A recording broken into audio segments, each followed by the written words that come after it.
मैं हूं राज पाठक और आप देख रहे हैं बुलेट न्यूज टीवी। देखिए, आज हम एक बहुत ही महत्वपूर्ण विषय पर चर्चा करने वाले हैं और हमारे साथ में जिले के वो तमाम बड़े कलाकार हैं जो भोजपुरी, मगही और लोकगीत को लेकर के आज पूरे बिहार भर में, देश भर में जो है वो जिले का नाम रोशन कर रहे हैं। आज इनसे चर्चा करने वाले हैं कि ये जो गा रहे हैं, लोगों के बीच जा रहे हैं, भोजपुरी, मगही और फिर हमारी जो संस्कृति है, कला संस्कृति, उसको लेकर के जो आगे जा रहे हैं, कितना उसमें अपने भविष्य को देख रहे हैं। और साथ में जो लगातार भोजपुरी कलाकारों का राजनीति में आना हो रहा है, उस पर इनकी क्या राय है। क्योंकि पावर स्टार पवन सिंह जो है वो चुनावी मैदान में उतरे काराकाट से, गुंजन सिंह है वो चुनावी मैदान में उतरे, तो लगातार भोजपुरी जो कलाकार हैं वो भी अब राजनीति में आ रहे हैं बढ़ चढ़कर, और उनका भविष्य भी कहीं ना कहीं लोग तय कर रहे हैं। ऐसे में अब इन लोगों से जानने की कोशिश करेंगे कि क्या कुछ जो है वो भविष्य ये देख रहे हैं। क्या नाम हुआ आपका? मेरा नाम कुंदन कैम्बो है और बुलेट न्यूज देखने वाले तमाम दर्शकों को मैं हार्दिक अभिनंदन और प्रणाम करता हूं। कुंदन जी, लगातार राजनीति में भोजपुरी के कलाकार आ रहे हैं, क्या कहेंगे, कैसा भविष्य आप लोग का इसमें? देखिए, राजनीति में अगर कलाकार आ रहे हैं तो जाहिर सी बात है कि जो राजनीति में पहले से राजनेता हैं उनसे कुछ उखड़ नहीं रहा है, तो किला उखाड़े खातिर कलाकारें आवता। किला उखाड़ेगा? हाँ, अरे वाह। तमाम विकास के मुद्दा पर अगर काम नहीं हो रहा है तो कलाकार हर चीज को करने में सक्षम है और करके दिखाएगा। ये कलाकारों में पावर होता है। मतलब अगर चुनाव में आएंगे तो जीतेंगे? बिल्कुल निश्चित। जिस तरह से उनको आशीर्वाद दिया जाता है, अगर आशीर्वाद अगर राजनीति में भी अगर दिया जाए तो कलाकार दिल का बहुत समझिए कि मुलायम होता है ना। वो जनता जनार्दन की बात को गहराई से लेते हुए और उस पे वो अपना प्रयास करेंगे कि उसको हर संभव प्रयास उनका रहेगा कि उसको पूर्ण करें। चलिए, देखिए हमारे साथ में आकाश हैं। आकाश लगातार कलाकारों को लेकर के चर्चा करते रहते हैं, बात करते हैं। आकाश, कला क्षेत्र में लगातार जितने भी युवा हैं, चाहे मेहनत कर रहे हैं, ऐसा भविष्य देख रहे हैं, क्या उसमें जो आप लोगों को मिलता है, बोला जाता है नचनिया बजनिया के कई लोग कह देते हैं, वैसे में आपको लग रहा है कि इस क्षेत्र में सम्मान है, लोग देख रहे हैं उसमें? सबसे पहले मैं आपके चैनल में सबसे पहले सभी को स्वागत अभिनंदन करता हूं। और ये बात तो आप ठीक ही कर रहे हैं। मेरे ख्याल से नचनिया बजनिया जो या अभद्र तरह का टिप्पणी होती है, हम लोग को शोभा नहीं देती है, क्योंकि हम लोग भी एक कलाकार है और हम लोग भी एक समाज के अंग है। अपने माध्यम से, गीत संगीत के माध्यम से अपने जनता जनार्दन को उत्साहित करते हैं, मनोरंजित करते हैं। तो इस तरह से हम लोग को बोला जाता है तो कहीं ना कहीं हमारे दिल में ठेस पहुंचता है। मैं तमाम उन सभी जो भी हैं जो इस तरह के सोच रखते हैं उनसे मैं यही निवेदन करूंगा कि हम लोग को भी प्रोत्साहित करें, आगे बढ़ाएं, ताकि हम लोग इस तरह का सुनने ना। मतलब ये जो अपनी प्रतिभा को दिखाते हैं वो सिर्फ जो है स्टेज तक या जो सोच है लोगों का वही नहीं है, इसमें सिक्योरिटी भी है कि नौकरी भी लग रही है। अब तो बीपीएससी से नौकरी भी बहुत। बिल्कुल। और मैं धन्यवाद देना चाहूँगा क्योंकि करीब 12 साल बाद हम कलाकारों के सम्मान में बीपीएससी के माध्यम से आयोजित किया गया शिक्षक बहाली। इसमें तमाम जिले, औरंगाबाद में, बिहार में पूरे 38 जिला हैं, हर एक जिला से लोग शिक्षक के रूप में सम्मानित हुए। बिहार सरकार को मैं पुनः बहुत बहुत धन्यवाद देना चाहूँगा। और इसमें एक नया उम्मीद का किरण जगा है हम कलाकारों के लिए कि बिहार सरकार ने लेट से ही सोचा, लेकिन 12 साल के बाद हम लोग को वो अवसर प्रदान किया जिससे हम लोग सम्मानित हुए, समाज में सम्मानित हुए। और यही मांग रहेगा। मुख्य रूप से मैं जिला प्रशासन के से भी एक मांग करना चाहूँगा कि हम लोग सभी महोत्सव में प्रस्तुति देते हैं। औरंगाबाद में तमाम जितने भी महोत्सव होते हैं, हमारे पर्यटन विभाग या कला संस्कृति मंत्रालय द्वारा जितना भी आयोजित होता है, तो हम लोग को ससम्मान सम्मानित मिलता है। लेकिन एक हमारा मुख्य मांग जो है, जो सभी कलाकारों की तरफ से हमेशा उठते रहता है कि हम लोग सभी के प्रोग्राम में जाते हैं लेकिन हम लोग को कुछ कार्यक्रम आयोजित करना रहता है जिसके लिए हम लोग दुखित हो जाते हैं। भवन निर्माण का मुख्य मांग हमारा है। जगह चाहिए कलाकारों को अपनी जो है प्रतिभा दिखाने का। देखिए, हमारे साथ में पवन सिंह हैं, निरंजन विद्यार्थी, जो इनको जानते हैं वो यही नाम से बताते हैं। और इस बार निरंजन जी, जिस तरीके से पावर स्टार पवन सिंह चुनावी मैदान में उतरे, सवाल मेरा वही है, जनता ने वोट तो दिया लेकिन जीते नहीं वो, क्या लग रहा है, क्या वजह हो गया ऐसा? देखिए, सबसे पहले बुलेट न्यूज के माध्यम से जितने भी लोग देख रहे हैं सबको बार बार प्रणाम। और बात ऐसा है कि जो भी मुद्दा होता है उस तरह का, जब कोई भी कलाकार अपने क्षेत्र में चुनाव को लेके आता है तो सबसे पहला बात है, और खास करके पवन सिंह जी के लिए मैं बोलना चाहूँगा, क्योंकि आपको भी पता है, और हम लोग साथ में थे, पूरे उनके साथ ही चुनावी मैदान में थे, घूर रहे थे। तो इसमें कहीं ना कहीं उनके टीम के लोगों का इसमें बहुत बड़ा गलती है। बहुत जगह मिस किए हैं, क्योंकि पवन सिंह जी जो हैं, अब क्या है ना कि लोग कोई भी जब आते थे ना, उनके समाज के लोग आते थे तो बोलते थे कि भैया चलिए ना, थोड़ा सा पवन सिंह जी को अपना घर पे लेके जाते थे, दूरा पे कार्यक्रम रखवा देते थे, बोलते थे कि आइए ना भैया थोड़ा चाय पी ले। उससे क्या है कि मैंने पावर स्टार मेरे घर पे आ गया तो मैंने हम सबसे पावरफुल है, ये दिखाना उन लोग चाहे। लेकिन वहां पे करना उनको ये था कि सभी जाति सभी समाज का जब तक वोट आपको नहीं मिलेगा तब तक आप राजनेता, आप एक सांसद, विधायक, मंत्री कुछ भी नहीं बन सकते। यही सवाल तो हम कर रहे हैं ना कि भोजपुरी के कलाकारों की इतनी प्रसिद्धि है, इतने फॉलोवर हैं उनके, लेकिन जब राजनीति में आते हैं, वोट की बारी आती है, कहाँ चूक हो जाती है, वही चर्चा हम आपसे कर रहे हैं। यस, तो सर चूक जो हुआ है उनको यहाँ पे हुआ है कि तमाम जैसे कुशवाहा जाति के जो लोग थे, उनके गांव मोहल्ला जहाँ पे उनका घर था, आप वहां पे कितने रैलियां किए, जवाब मांगती है पब्लिक। जहाँ यादव समाज के लोग थे वहां पे आप कितने रैलियां किए, वहां पे कितने लोगों के घर पे आप गए। पवन सिंह आए तो जरूर कलाकार बन के, लेकिन जातिवाद में फंस गए। नहीं, पवन सिंह जातिवाद में नहीं फंस गए, जो उनके इर्द गिर्द जो टीम के जो लोग थे वो उनको जातिवाद में फंसाते हैं। जैसे मैं मालूम पता चलता है कि अब हमको आपसे अच्छा संबंध है, आप नीतीश कुमार जी के पार्टी से हैं, तो मालूम चल रहा है कि हम आपसे रिक्वेस्ट कर लिए भैया थोड़ा सा नीतीश कुमार जी को मेरे घर पे बुला दीजिए। नीतीश कुमार जी मेरे घर पे आ गए चाय पीने। यही चीज लोग किया है। ओरिजिनल जो बात है कि भैया यहाँ पे आपका वोट बिगड़ रहा है, वहां पे आप जाइए, वहां पे पवन सिंह जी को लेकर नहीं गए। मालूम चल सजेस्ट नहीं किया, कोई सजेस्ट नहीं किया। हम खुद मैसेज भी किए थे। एक है, अब नाम भी धर देते हैं, भूमिहार समाज के एक बहुत बड़े नेता है, उनका वो शाहबाद के वो प्रभारी भी रह चुके हैं, उनसे मीटिंग करना भी चाह रहे थे। उनके टीम वाले लोगों को हम बोले कि भैया वो मीटिंग करना चाहते हैं, बातचीत करना चाहते हैं, तो हमको बोलते हैं कि होटल पे लिया क्या जा। अरे भाई, जब तक से आप नहीं बात करेंगे, उनसे बात कीजिए, सह समान इज्जत से उनको बुलाइएगा, तब ना कुछ भी होगा जी। बताइए। अब मैं आपको आपके वीडियो के माध्यम से फोटो दिखाना चाहता हूं। उनका मेरे पास मैसेज भी आया, उनके टीम के जो मुख्य जो सदस्य हैं उनके पास भी मैंने उस मैसेज को भेजा था। तो देखिए उनका जवाब क्या आता है कि भाई होटल पे ले आके जा। मतलब पवन सिंह तो आए चुनावी मैदान में जी, लेकिन वो स्टारडम कहीं ना कहीं उनके लिए जी नुकसान कर गया। यस, ये कह सकते हैं आप। नहीं, स्टारडम नुकसान नहीं किया। अगर वो निकले ही नहीं, अगर वो निकलते, लोगों से मिलते, क्योंकि हम लोग तो लगातार कवरेज किए काराकाट में। हाँ सर, बात ऐसा है ना कि पवन सिंह तो कहीं, अब जैसे मान के चलिए कि अब आप मेरे मैनेजर हैं, तो मेरा जो मैनेजमेंट है वो आपके द्वारा होता है ना। हमको कहाँ जाना है, शेड्यूल आपको तैयार करना है ना। अब आप हमको बोलिएगा कि भाई यहाँ पे आपको औरंगाबाद बिहार में यहाँ पे आना है, तो मैं तो जाहिर सी बात है वहीं पे जाऊंगा जहाँ पे आप हमको बोलेंगे। क्योंकि पवन सिंह के पास में न तो मुखिया जी जाते थे, न जिला परिषद के लोग जाते थे, प्लस में जो उनके टीम के जो लोग हैं, क्योंकि हम तो वहां पे होटल में थे पूरे महीना, वहां पे जो उनके जो टीम के लोग थे, अब लोग बाहर मुखिया जी आते थे, वार्ड सदस्य के लोग आते थे, तो मिलते थे जैसे उनके जो टीम के लोग हैं मुर्गा मछली खा के आराम से होटल में जैसे लग रहा है कि सो रहे हैं वो भी। अरे भाई, पवन सिंह जी रैली करते थे, वो थके रहते थे। तो और लोगों से आप लोग जो टीम के लोग हैं, तो आप लोग तो मिल सकते थे, आप लोग को मिलना चाहिए, हैंडल करना चाहिए कि हाँ भाई कैसे कैसे क्या है, आपके यहाँ वोट क्या है। मैं बता दूं आपके चैनल के माध्यम से कि उनका जो बहुत सारा ऐसा बूथ था, वहां पे उनका पोलिंग एजेंट ही नहीं था।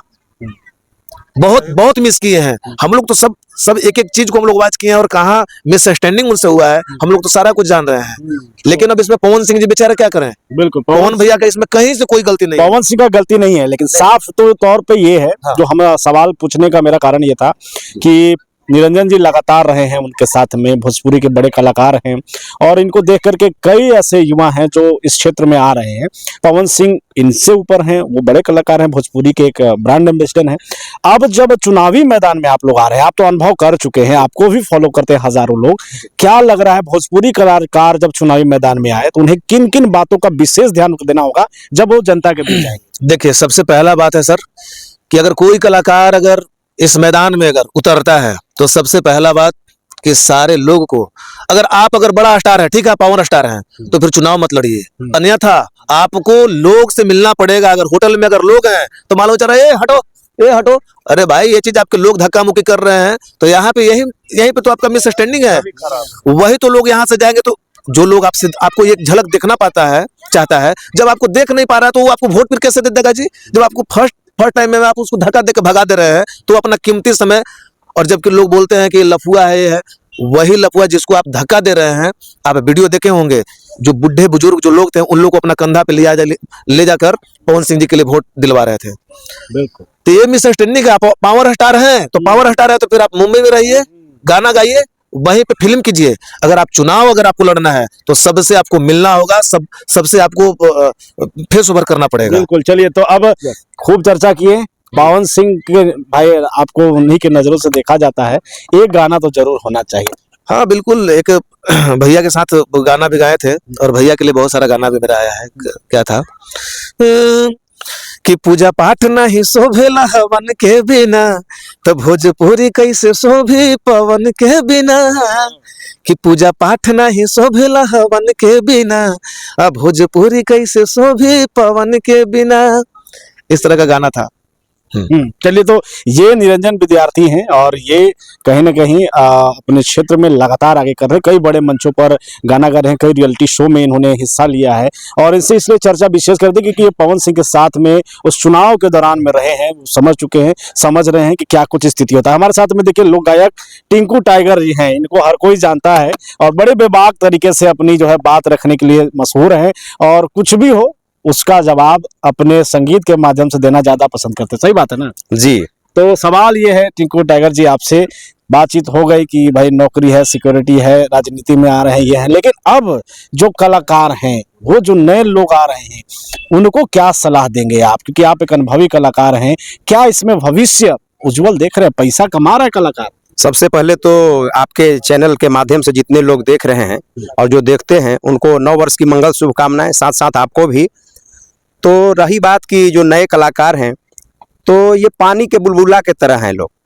जैसे समुंदर में पानिया के लहर जो होता है ना, लहर बहुत तेज गति से रहता है, लेकिन जितना तेज गति से आता है उतना ही तेज गति से वो धीमा भी हो जाता है। और रही बात ये कलाकारी के विषय में जो आपने पूछे कि आज का जो नया पीढ़ी जो है, तो ये जात पर और समाज पर जो गा रहे हैं लोग गीत संगीत, उसके लिए तो मैं इसको शोभनीय नहीं समझता हूं, क्योंकि मैं कलाकार हूं और सबके लिए मैं बराबर हूं, चाहे वो किसी भी समुदाय के लोग हों, मैं सबके लिए कलाकारी करता हूं और गाना बजाना भी चाहता हूं कि नहीं हर समाज में जाऊं, हर लोगों के दिल पे मैं राज करूं। चलिए, तो टिकू जी ये बताइए कि ये मैंने जो सवाल आपसे किया वही कहना है कि जो नए कलाकार आ रहे हैं उन्हें ये मिले कि आप जैसे लोग इतने अनुभवी हो गए हैं, क्या भोजपुरी में पैसा है, भोजपुरी गा करके पैसा कमाया जा सकता है, उसमें अपना भविष्य देखा जा सकता है? और एक सवाल इसमें ये रहेगा कि भोजपुरी का गॉडफादर कौन है इस वक्त?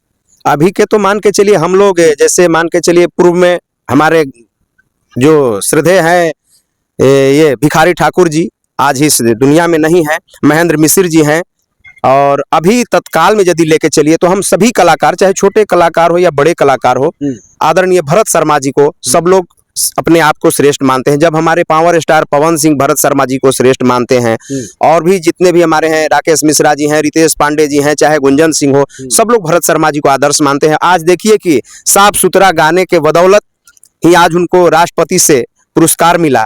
तो ये कोई जरूरी नहीं कि मैं बरगल गीत गाऊं और बरगल गीत गाने से मुझे रिवार्ड मिल जाएगा। पैसा कमाना तो जगह की बात है, जैसे आप बोले कि पैसा कमाना, तो पैसा कमाने के लिए एक सतु जो ठेला पर बेचता है वो भी पैसा कमाता है, और ये एक सोना का दुकान, अपना प्रॉपर जो सोना का दुकान ज्वेलर्स का जो होता है, जेवर का दुकान किया है वो, तो दोनों में खास यही अंतर है। पैसा तो दोनों कमाते हैं, लेकिन उनको और इनको दोनों को मिला लीजिए तो जमीन और आसमान का अंतर होगा। क्योंकि ये देखिए रोड पर रह करके अपना दिन रात बेचारा मेहनत करके और धूल फाक करके उस तरह का मतलब पैसा कमाते हैं। ठीक है जी, एक सवाल बस, बहुत सारा विवाद छिड़ गया है भोजपुरी में, लगातार जो एक्ट्रेस हैं भोजपुरी की वो कई आरोप लगा रहे हैं बड़े बड़े एक्टरों पर। ये आरोप लगाया जा रहा है कि फिल्म बनाया जा रहा है, अब तो बॉलीवुड में हम लोग सुनते थे कास्टिंग काउच, लेकिन अब भोजपुरी में भी आ रहा है। क्या भोजपुरी में लड़कियों के लिए जो है काम करना सहज है? जैसे देखिए काम करना तो सहज सराहनीय है, लेकिन काम करे तब ना, ये नहीं कि दो चार कलाकार लेडीज सिंगर जो हैं हमारे मंच पर इस तरह का प्रतिभा अपना बिखेर रही है, आपस में ही तू में आप उनको माँ की गाली दे रहे हैं, वो आपकी माँ के गाली दे रहे हैं, ये शोभनीय नहीं ना। ये नहीं कि मैं चंद पैसा के लिए कुछ भी कर लूं। यदि गाना ही है तो आप भरत शर्मा जी जैसे निर्गुण गाइए, मदन राय जी जैसा निर्गुण गाइए, पूर्वी गाइए, महेंद्र मिश्र जी का गीत गाइए, हनुमान पाठा जी का गीत गाइए, मुन्ना सिंह जी का गाइए। ये सब गीत आज भी जब हम लोग मंच पे जाते हैं और निर्गुण भजन गाते हैं तो लोग बाग बाग हो जाते हैं कि नहीं, लोग बाग बाग हो जाते हैं कि क्या निर्गुण गाए, क्या पूर्वी गाए। महेंद्र मिश्र जी का गीत कोई बोल देते हैं, थोड़ा सा एक महेंद्र मिश्र जी का गीत सुनाइए। तो हम भी कहेंगे सुनाइए जरूर। आप जैसे कलाकार ना सुनाए दर्शकों के लिए तो फिर ठीक नहीं लगेगा, सुनाइए। आइए एक छोटा सा सुनाते हैं। हरि सासु मोरा मारस रामा, अरे बांस के छेउकिया से नदिया मोरी रे, सुसुकत पनिया के जाए से नदिया मोरी रे, सुसुकत पनिया के जाए। क्या बात है। तो ये है टिंकू टाइगर, ये है इनकी खासियत, जिसको भी जिसके पास भी रहते हैं संगीत के माध्यम से अपने पास जोड़ लेते हैं। आलोक जी हमारे साथ में हैं और अनूप जी हैं, और लगातार कई कलाकारों से चर्चा जब हम कर रहे हैं तो अनूप जी भी इस दौरान यहाँ शामिल हैं। इनसे बस वही सवाल होगा कि जो लगातार भोजपुरी को लेकर के ये सवाल उठाया जा रहा है कि भोजपुरी अब जो है वो हमारी जो मीठी भाषा है उसमें कई जो गीत आ रहे हैं, गलत गीत आ रहे हैं, और उस पर क्या कहेंगे, वो क्या सोचते हैं कि क्या गलत गीत अगर आप तभी चलते, अगर अच्छे गीत जैसे कि टिंकू टाइगर ने बताया कि लोक गीत गाएं तो क्या उस पर दर्शक नहीं मिलते? सबसे पहले तो हम बुलेट टीवी के माध्यम से सब के प्रणाम करता नहीं, गोड़ लगाता नहीं। जैसन कि भैया पूछे कि साफ सुथरा गीत के बारे में, तो भोजपुरी में जी बिल्कुल जो भी अच्छा गा रहा है उसका भी अभी अच्छा रिस्पांस मिल रहा है गाने को। जैसे अभी देखिए हेलो कौन रितेश भैया का भी भोजपुरी में इतिहास बनाया है, ये 1000 मिलियन का। और हम लोग भी शुरुआत किए तो अभी तक मैं अपने से अश्लील गाना एक भी नहीं गाया हूँ। मुझे लगता है कि केवल पैसा ही मायने नहीं रखता जीवन में। अगर मतलब पैसा मायने नहीं रखता है, अश्लीलता आप छोड़ करके अच्छे गीतों को गाएं तो दर्शक मिलेंगे। जी पैसा मायने रखता है, लेकिन केवल पैसा नहीं, अच्छे काम से कमाया हुआ पैसा मायने रखता है। देखिए ये अनुज जी हैं और इन्होंने बताया। कुंदन जी क्या कहेंगे दर्शकों को जाते जाते, एक बस अपना फेवरेट हमारे दर्शकों को जरूर सुनाइए। राज बाबा, आपके तमाम दर्शक जितने भी आपके बुलेट न्यूज़ टीवी के माध्यम से हम सबों को देखा सुना, आपने बहुत सारे क्वेश्चन भी राइज किया सभी कलाकार से। निरंजन भैया थे, आकाश जी थे, टिंकू बाबा थे। एक सवाल आपने किया था कि भोजपुरी को लोग अश्लील कहता है और भोजपुरी को लोग नचनिया बजनिया कह करके टाल दे रहा है। तो उस पर हम कहना चाहेंगे कि वो या तो अपने क्षेत्र के नेता हों या हमारे भोजपुरी के वो एक्ट्रेस हों जो आज विवाद कर रही हैं कि नहीं हमारे साथ ऐसा किया जा रहा है। आपको पता होना चाहिए कि हम कलाकार के बदौलत ही आपका नाम आता है। हम आपके दरवाजा पे जाकर के आपकी शोभा को बढ़ाते हैं। आज ऐसा का हो गई कि हमने खराब हो गई। एक गीत के माध्यम से हम जवाब देवल चाहे। जवाब दीजिए। हर की पहले रहनी पानी अब शराब हो गई नी, हर की तोहरा नजर में का खराब हो गई नी, कि पहले रहनी पानी अब शराब हो गई नी, पहले रहनी पानी अब शराब हो गई नी, तुहरा नजर में का खराब हो गई नी, हर की देखे में सीधा खानी बाड़ू तू तो बहरा से हो बहरा से, कि तोहर नाम भइल हमरा से हम बदनाम तुहरा से। क्या बात है, एक ही गीत में कई जवाब कुंदन जी ने दे दिया है। तो कलाकार लगातार अपनी प्रतिभा की काम करते हैं और उसे लेकर के यही कारण होता है कि कलाकारों को ज्यादा प्यार भी मिलता है। ऐसे में आज हम चर्चा इन लोगों से कर रहे थे भोजपुरी को लेकर के, लगातार उनके कला को लेकर के, और खास करके जब राजनीति में कलाकार